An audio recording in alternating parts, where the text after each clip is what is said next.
Olá pessoal, como vocês estão? Espero que estejam bem, né? Então, eu sou a professora Mariana e vamos dar início a mais uma aula, né? Primeiro eu vou pedir para você se inscrever aqui no canal, certo? E também, né, se inscrever lá no nosso Instagram, que é @dicas.lingua.portuguesa. Segue lá para poder acompanhar as novidades, tá bom? O tema dessa aula de hoje é sobre as vanguardas europeias, né? Agora eu quero que vocês prestem bastante atenção, né? Não só no conteúdo escrito durante a apresentação, como também na minha explicação, tá? Porque esse assunto é fundamental para a gente compreender aí as origens de um dos mais importantes movimentos da literatura brasileira, que é o modernismo, né? Que a gente ainda vai ver. Veja, eu falei origem, certo? Vamos tentar relembrar a aula passada. Na aula passada, eu falei sobre pré-modernismo, né? Que surgiu no início do século XX no Brasil, né? Enquanto isso, na Europa, estava estourando as vanguardas europeias, né? Então, tudo isso contribuiu para as origens do que hoje a gente chama de arte moderna, tá bom? Então, quero que vocês prestem bastante atenção, tá? E se é importante para isso, é também importante para o Enem, tá bom? Então, vamos lá. Vamos dar início. Para começar, o que foram as vanguardas europeias? Acompanhe aqui comigo no slide. O que foram as vanguardas europeias? Representam um conjunto de tendências artísticas que apresentavam propostas específicas, embora tivessem semelhanças. Contribuíram para dar origem ao que hoje chamamos de arte moderna, além de que serviram de inspiração em diversos segmentos das artes plásticas, como literatura, pintura, escultura e etc., né? Na Europa não houve uma arte moderna em comum que agregasse os artistas em uma única causa, certo? O que houve aí foi um conjunto de tendências artísticas oriundas de diversos países, né, e com propostas específicas. Onde surgiu e quando, né? As vanguardas europeias surgiram na Europa no século XX, tá bom? Paris era o principal centro cultural da Europa. Lá, artistas e filósofos se reuniam, né, nos cafés literários para poder debater as mudanças, o que estava acontecendo no mundo, né? E aí também muitos artistas viajavam para poder conhecer Paris, né? Porque Paris estava repleta de novidades, né? Então era natural, né, que de lá disseminasse as principais ideias artísticas, né, que influenciariam aí não só o continente europeu, mas também o mundo ocidental. Vamos ao significado.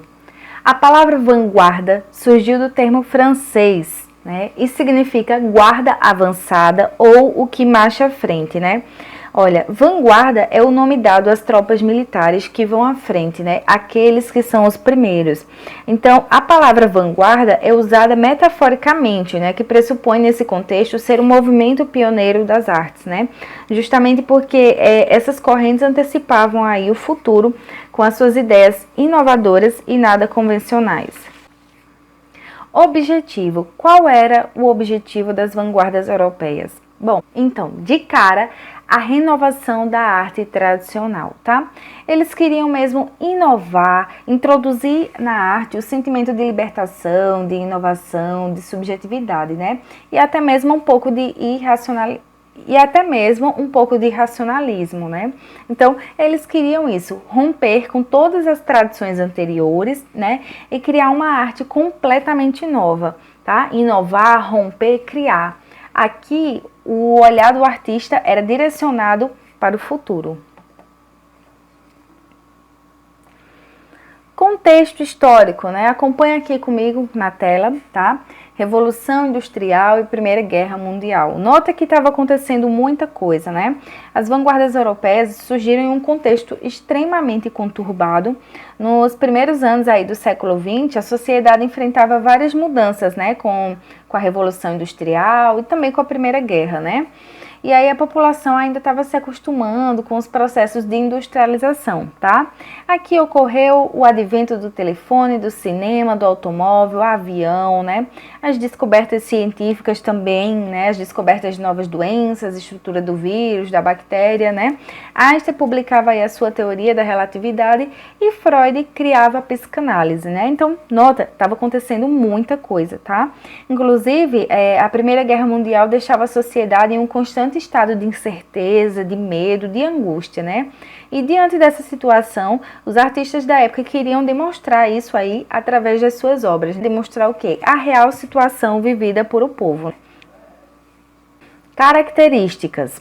Gente, cada vanguarda tem características completamente diferentes, tá? O que elas têm em comum é a necessidade de romper drasticamente com o passado, né? E isso aí pode estar vindo na tua prova falando a mesma coisa, só que com outras palavras, tá? Romper com o passado, com o passadismo, com a cultura passadista, com o academicismo, com o tradicionalismo, se opõe ao tradicionalismo, se opõe ao academicismo, enfim. Ela pode falar a mesma coisa, só com outras palavras, tá bom? Então, o que elas tinham em comum era isso. Romper com o passado, né? E antecipar o futuro. Então, olha aqui na tela, tá bom?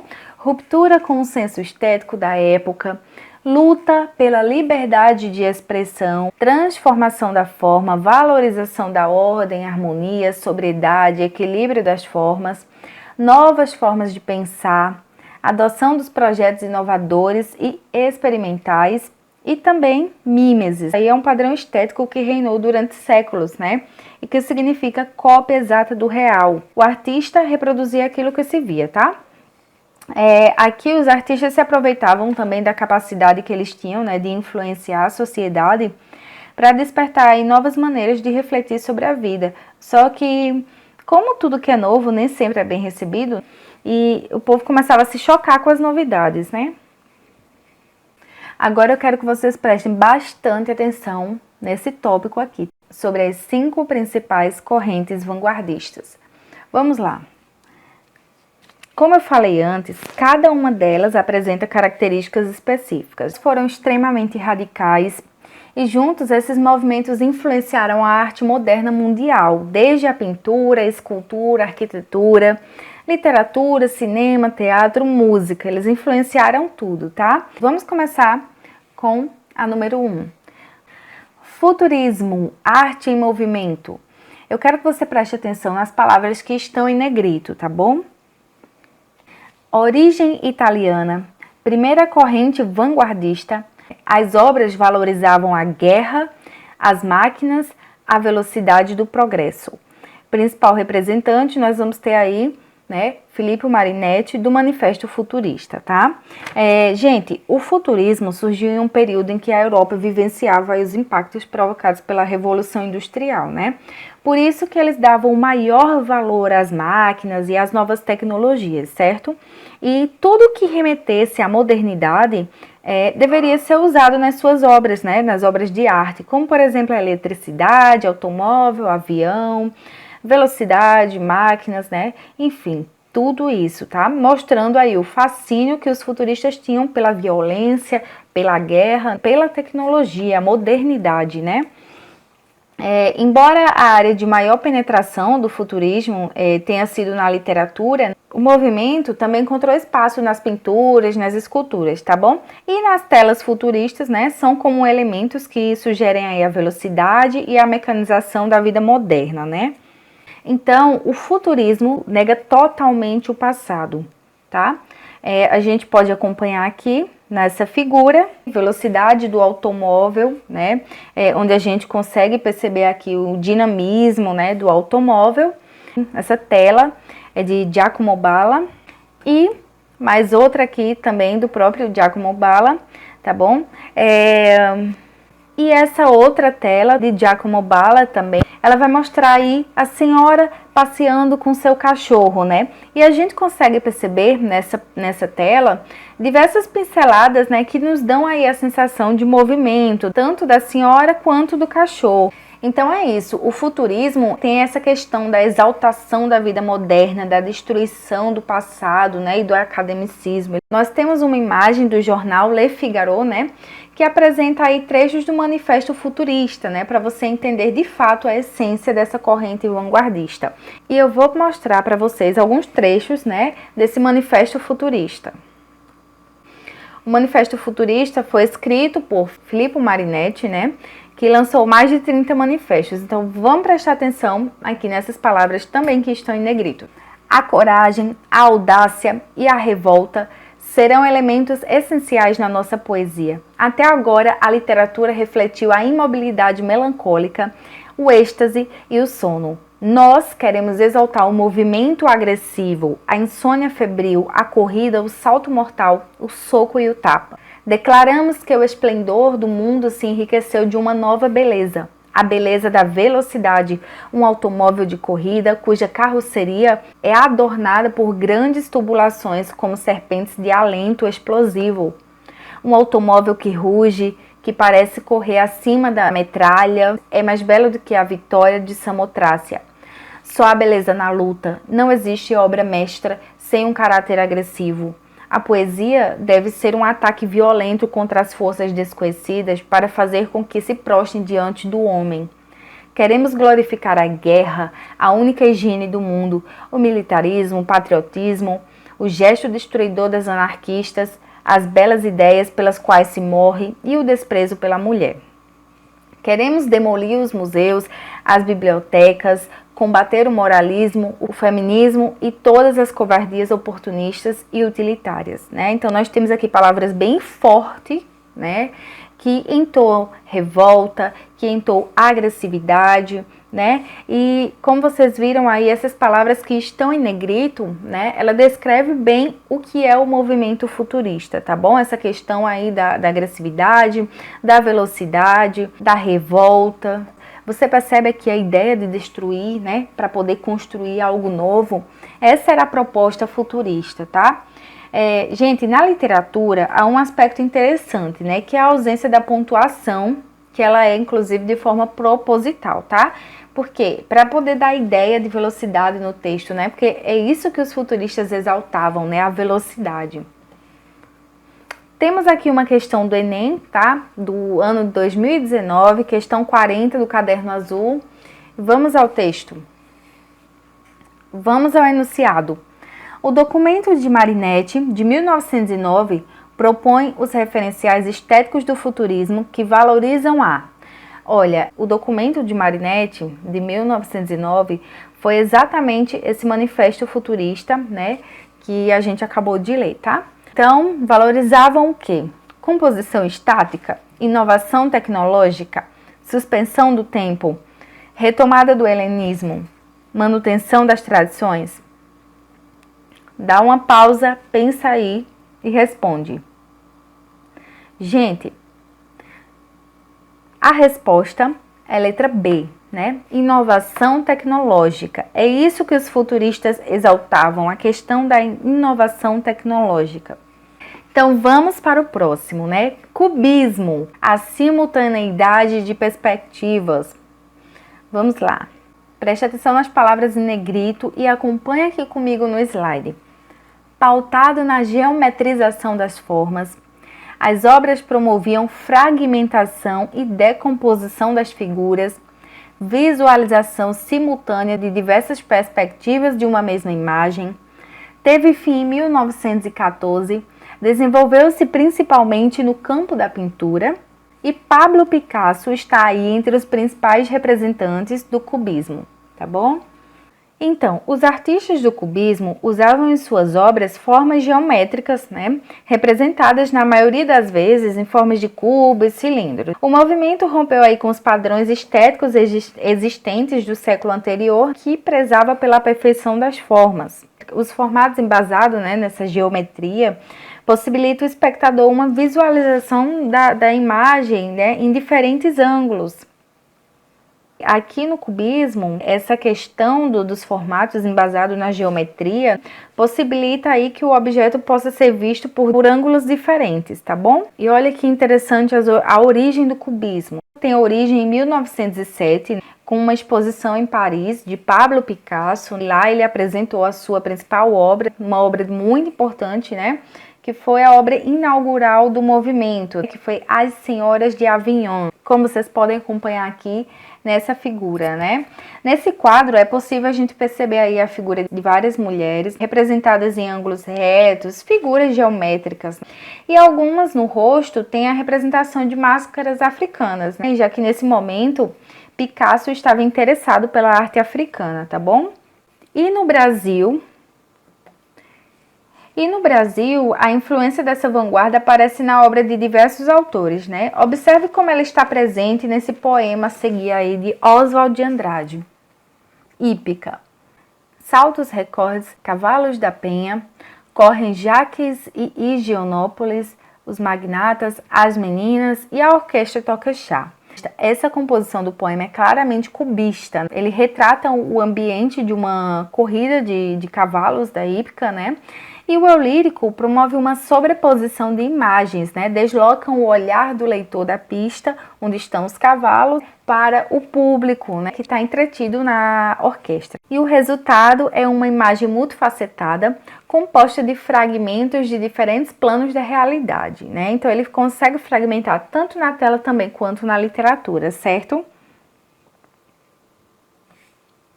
Vamos a uma questão do Enem, caiu lá em 2012.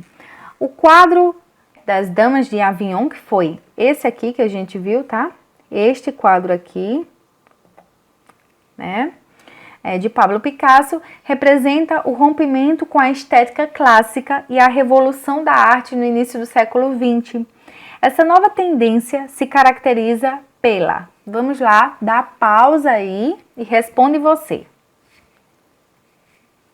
Resposta: letra A, né? Pintura de modelos em planos irregulares. É isso que a gente consegue ver naquela imagem, né?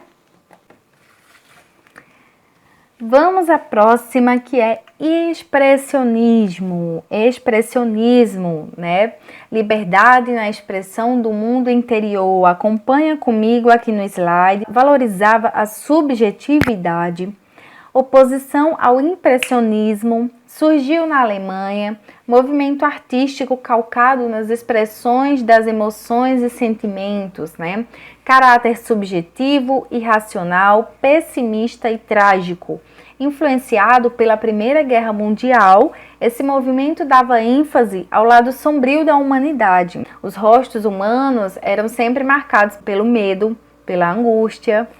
E a obra mais importante é o Gris. Então, aqui no expressionismo, o movimento de criação parte de quê? Da subjetividade do artista, né? Do seu mundo interior em direção ao mundo exterior.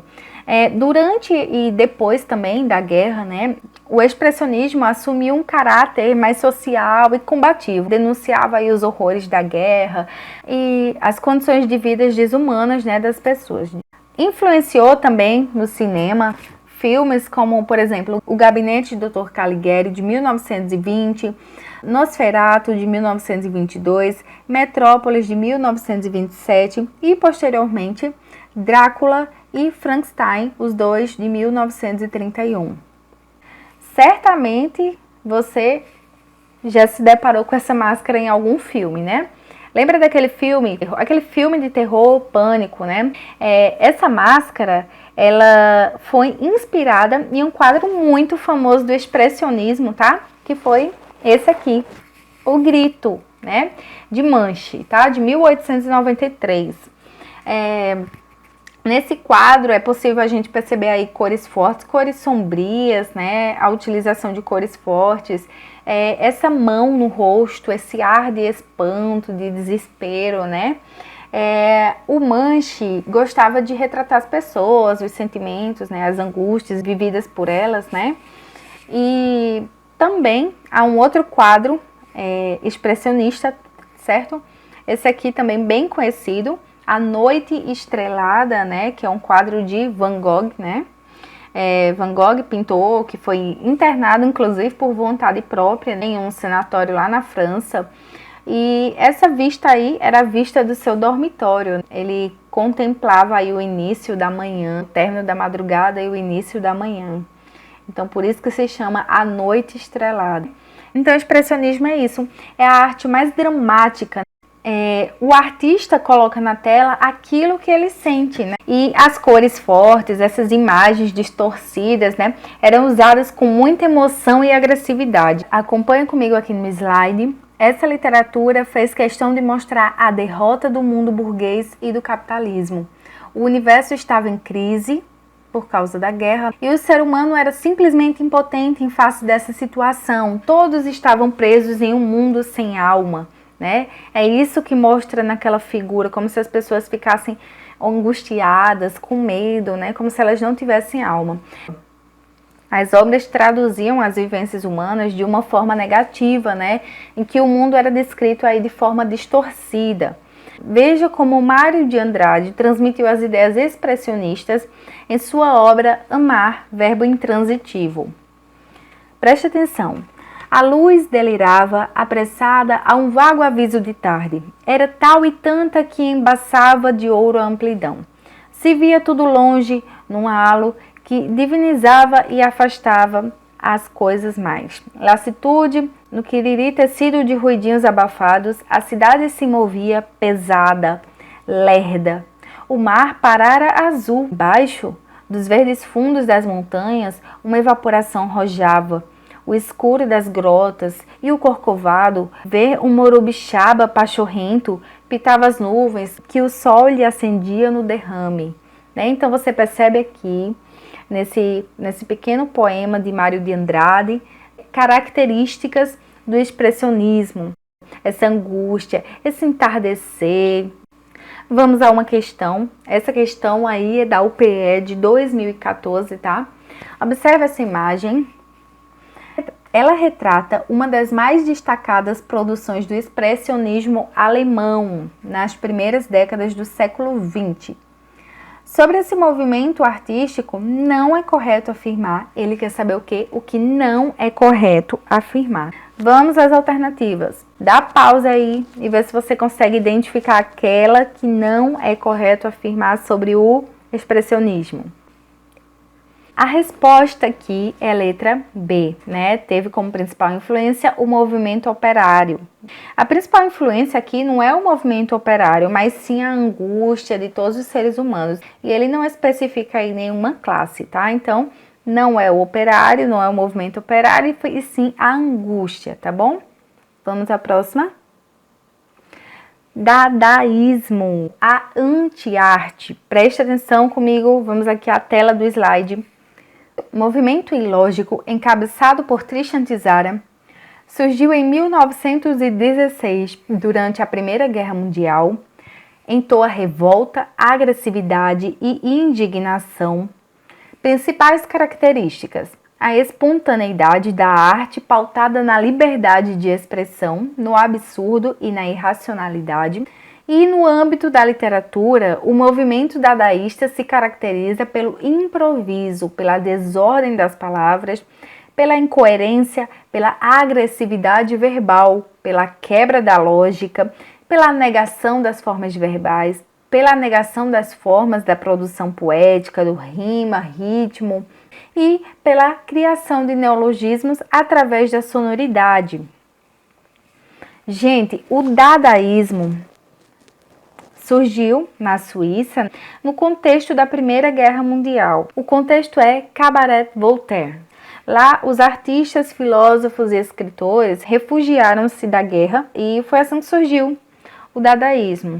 Dada, como é conhecido entre os íntimos, é a vanguarda mais radical e menos compreensiva de todas. E isso fez do dadaísmo um movimento artístico de negação, tá? Marshall Duchamp, né, desenvolveu uma técnica lá que era chamada de ready-made, e essa técnica consistia em extrair um objeto do uso cotidiano das pessoas, sem nenhuma ou com pequenas alterações, e atribuir-lhe um valor. Por exemplo, a gente pode ver isso nessa figura. Aqui nós temos um mictório, o urinol de porcelana, né? Essa peça ficou famosa justamente por ele fazer parte dessa técnica. Então, gente, a arte dadaísta é pautada na irreverência, na espontaneidade. Olha, espontaneidade é a palavra-chave desse movimento, tá? Irracionalidade, liberdade, tá? Absurdo. Ou seja, o dadaísta era livre para fazer o que ele quiser. Ele buscava o caos, buscava a desordem nas artes, né? E ao mesmo tempo, ele era contra a guerra e contra a violência. Eles criticavam muito o consumismo e o capitalismo. Segundo Tristan Tzara, ao enfatizar a importância da sonoridade das palavras em detrimento do seu significado para fazer um poema dadaísta, é necessário, vamos ver aí a receita de um poema dadaísta. Preste atenção. Pegue um jornal, pegue a tesoura, escolha no jornal um artigo do tamanho que você deseja e dá ao seu poema. Recorte o artigo. Recorte em seguida com atenção algumas palavras que formam esse artigo e meta-as em um saco. Agite suavemente, tire em seguida cada pedaço um após o outro. Copie conscienciosamente na ordem que elas são retiradas do saco. O poema se parecerá com você e ele, um escritor infinitamente original e de uma sensibilidade graciosa, ainda que incompreendido do público. Vamos à questão. A transformação de um urinol, que foi aquele que a gente viu, tá, gente, com o nome A Fonte, de Duchamp, né? A transformação de urinol em uma obra de arte representou, entre outras, dá pausa e faz aí.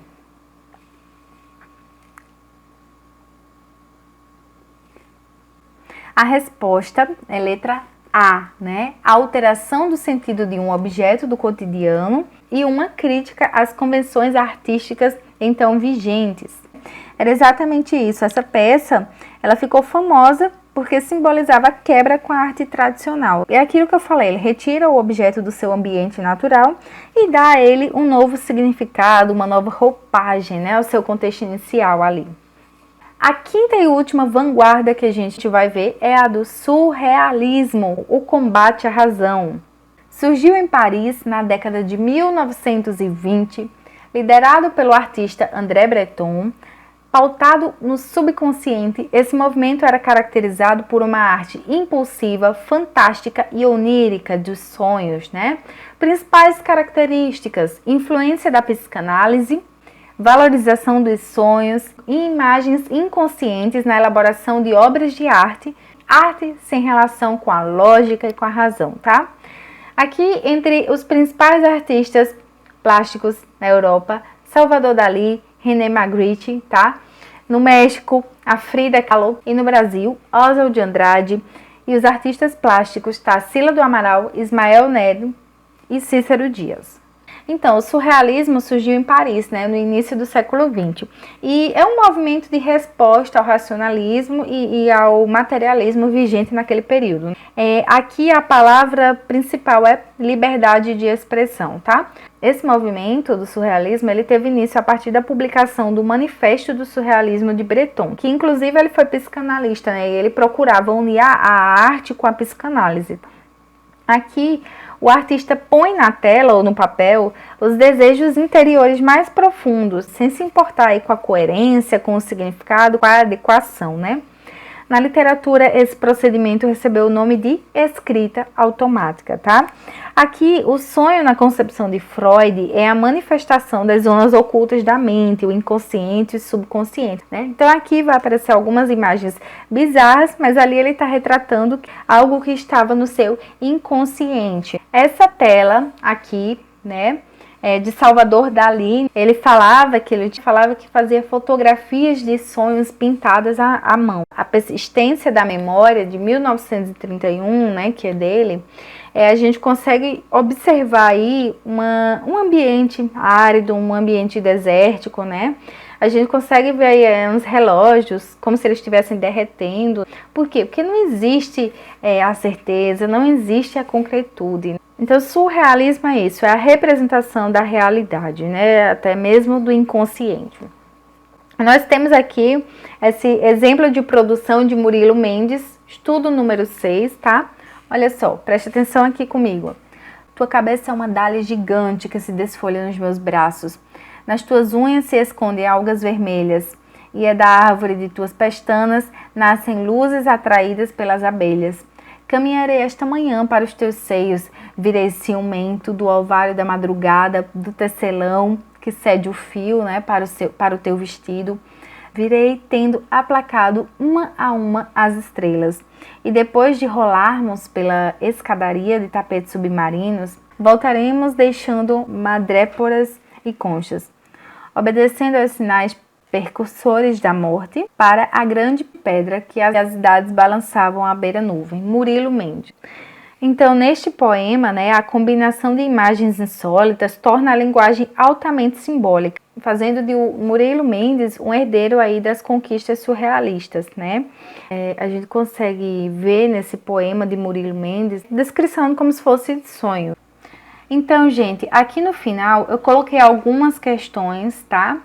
Poucas questões, acho que são 5, sobre esse assunto que a gente viu, questões de Enem e de vestibulares afins, tá?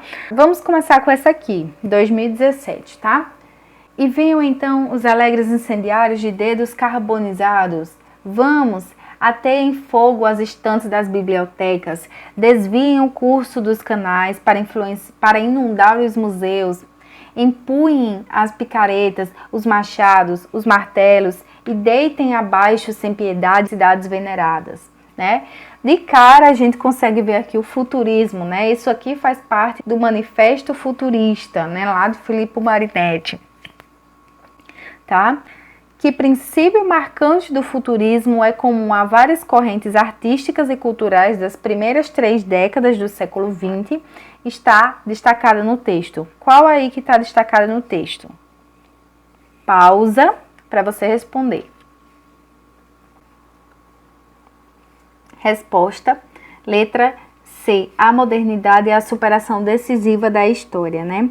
Essa questão é uma questão de interpretação e Marinetti defendeu no texto aí a quebra da tradição artística histórica, né, anterior, porque ele queria destruir a arte do passado, né? Ele defendia aí apenas os avanços tecnológicos, né, trazidos pela modernidade.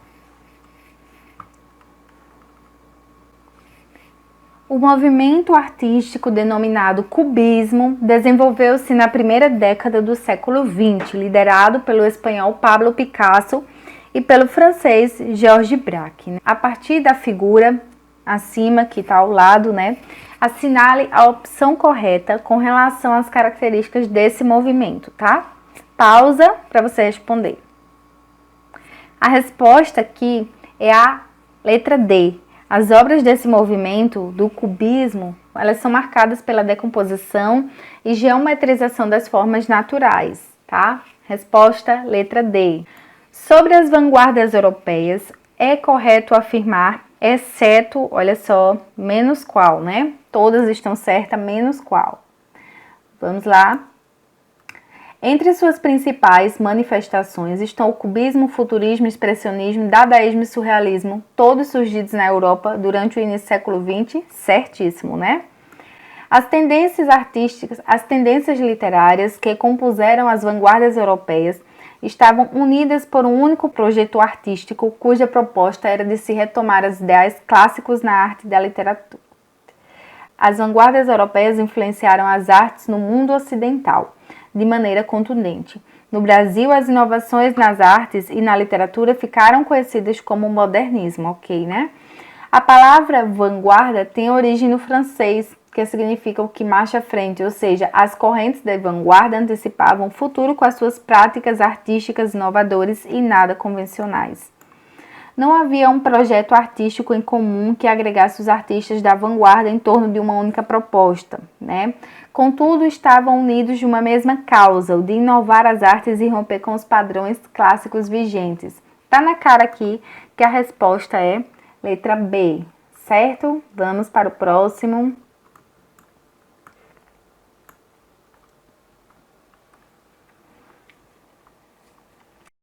Ao ser questionado sobre o processo de criação do ready-made, Duchamp afirmou: isto dependia do objeto em geral. Era preciso tomar cuidado com o seu look. É muito difícil escolher um objeto porque depois de 15 dias você pode começar a gostar dele ou a detestá-lo. É preciso chegar a qualquer coisa com uma indiferença tal que você não tenha nenhuma emoção estética. A escolha do ready-made é sempre baseada na indiferença visual e ao mesmo tempo numa ausência total de bom ou mau gosto, né? Nós temos esse texto aqui e esta imagem. Relacionando o texto com a imagem, entende-se que o artista Duchamp, ao criar os ready-made, né, inaugurou um modo de fazer arte que consiste em, eu falei sobre isso na explicação, né? Pausa e responde aí. Resposta letra D. Criticar os princípios que determinam o que é uma obra de arte, né? Pronto, pessoal. Essa foi a nossa aula de hoje sobre as vanguardas europeias. É um tema muito importante aí que cai no Enem, cai nos vestibulares Brasil afora, né? E aí, essa colagem de fundo, como vocês podem observar aqui, né? É uma colagem dadaísta, vocês podem observar aqui na tela, certo? E é isso, né? Nossa aula foi finalizada. Até a próxima, pessoal!